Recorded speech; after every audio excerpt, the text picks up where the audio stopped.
It's your senior year of high school, and you're mere months from graduation.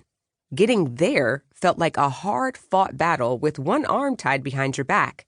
So being here, in this chapel with upward of 3,000 people seated in rows that curve around the long arched pulpit, all waiting to hear what you have to say, flanked by two other Black high schoolers, also dressed to the nines and waiting for their turns at the mic. Yeah, this feels real good. It's the perfect cap to a series of events that turned your world, both outer and inner, your sense of yourself and your capabilities, completely upside down.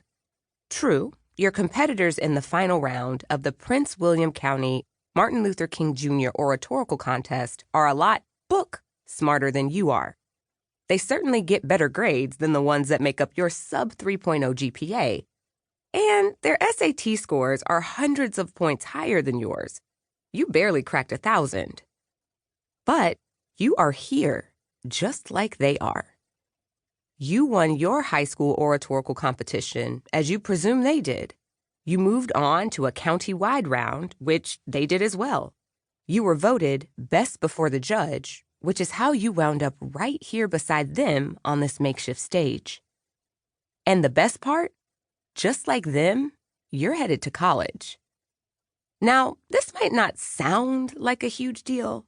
Obviously, you're eventually going to college, right? Your parents both went, and from what you've heard, that's what all smart people do after graduating from high school. No-brainer. The truth is, though, for a while, you didn't feel very smart. You dropped out of your IB English class because you couldn't get your head around Shakespeare. There's no way I'm smart enough for a university, you thought. But being on this stage isn't the first time you've been proven wrong about yourself. And as you'll soon come to discover, the fiery speech you're about to give is only the beginning. The whole college thing had come as a huge surprise. A few weeks prior, you'd been minding your basketball business, running layup lines during a typical pre-home game warm-up session. Catch the pass, dribble forward, then gently leap and let the ball roll off your fingertips. Run to the opposite line, and repeat. But then the gym door opened, and in strode your dear old dad, 6'3" and 200 pounds, waltzed right onto the court, long arms waving to get your attention. Your gut reaction? Wide-eyed, breath-stopping embarrassment.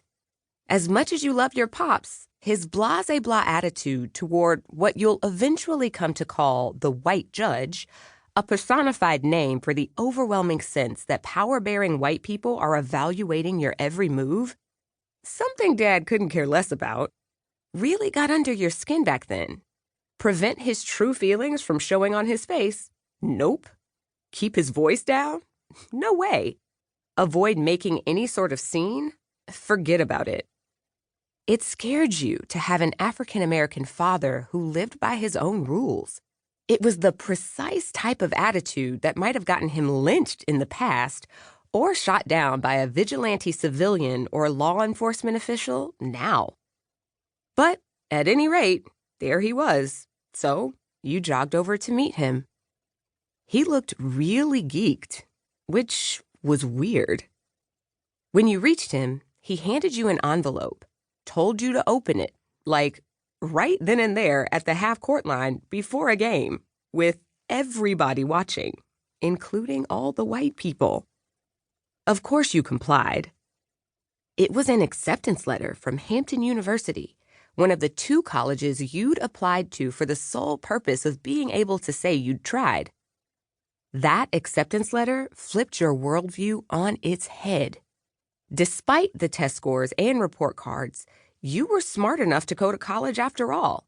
The other school you applied to, Florida A&M University, is the one you'll wind up attending, so you clearly got in there too, though you don't know that yet. Standing on that court in front of your dad, a number of faulty ideas faded from your mind. So did your sense of what you would later come to know as the white gaze. With that letter in your hand, the stuff you believed about intelligence being proven by grades and test scores, it lost a bit of its validity. Granted, you've still got a